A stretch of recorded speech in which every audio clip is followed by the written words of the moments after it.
Welcome to LC Screen Talk. My name is Larry, and this is my review of Ice Age Collision Course.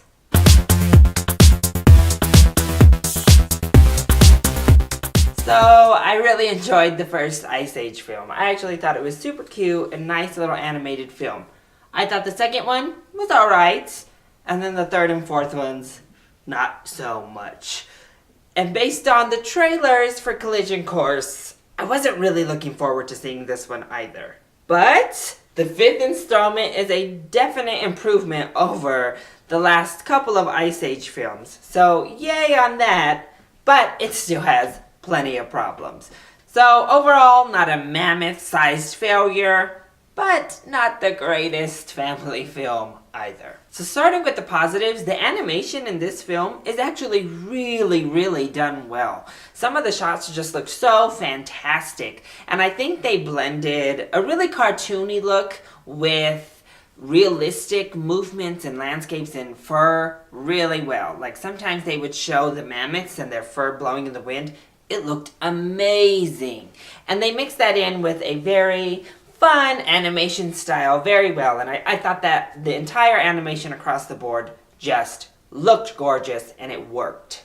I also think that the voice actors really did a nice job here. I think Ray Romano embodies his character wonderfully. You know, Dennis Leary isn't doing much these days. He also just voices that saber-tooth tiger so well. John Leguizamo also is great as Sid, although Sid is still my least favorite character. He's good in the role. He does the voice work very well. As well as the others, you know, they're much less memorable, but Queen Latifah, Wanda Sykes has some great little one-liners in here. Jesse Tyler Ferguson is great in his limited role. Jessie J does a good job. So across the board, just everybody does a great job. The only one is still like Jennifer Lopez. I'm not really sure how much they're paying you, but it's still going to be too much because, I mean, she speaks like 4 words in the movie. It's ridiculous, and I don't really understand why they need somebody of Jennifer Lopez's name to do that limited of a role. But whatever names you can put on the poster, right? I also really enjoyed the overall message, and it seemed that this one went a little bit deeper than the last couple of films have gone. And I really appreciated them delving into deeper issues of family and parenting, and I just thought it was a really nice little story they had, especially the mammoth story in particular going on here. And there are some very adult jokes mixed in here, so there are things targeted specifically at you, parents, that is just going to go completely over the children's heads. And I appreciated them putting that in there because they have so much, like, gross out, slapsticky humor that it was nice to at least have some nuggets of adult skewing humor to balance it out a little bit. But speaking of the humor, that is going to lead us into the negatives and, you know, where this film kind of goes off the deep end. There is just so much gross imagery and gross out humor that it makes the characters less endearing and makes the entire enjoyment level of the movie come down. Because it's so gross, I'm like, oh God, like, why do we have to keep revisiting these wells? Why does everybody have to stink? It just is too much, and it happens 5 million times too many throughout the film.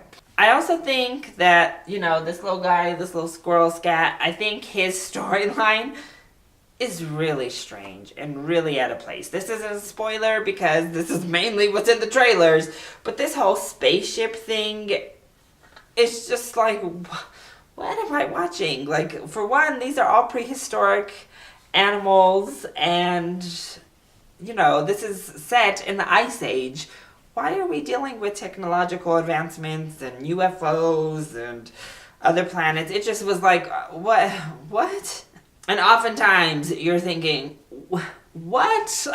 Because they throw so much mythological nonsense in here that really doesn't make any sense. There hasn't been any groundwork laid for this, from what I can remember, in the last 4 films. So being able to get into other people's heads and these crystals and again the spaceship, all of this is just too much.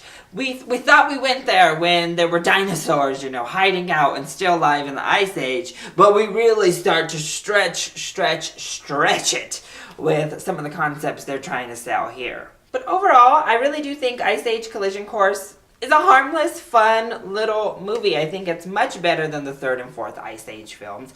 Probably at least on par with the second one. Not quite as good as the first, but yeah, it's a definite improvement for the franchise. I think if you've enjoyed the other installments of Ice Age, you should definitely go see this one because it'll be right up your alley.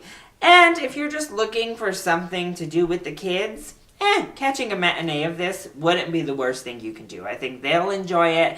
And there's enough in here that parents, while you will roll your eyes several times throughout, and I don't think you'll find it all that funny, I think you'll at least appreciate some of the nuggets in there just for you. But if we're being honest, Finding Dory and The Secret Life of Pets are still out and are still much better options. So I would definitely recommend seeing either of those two before seeing Ice Age Collision Course. But again, it's a harmless good time.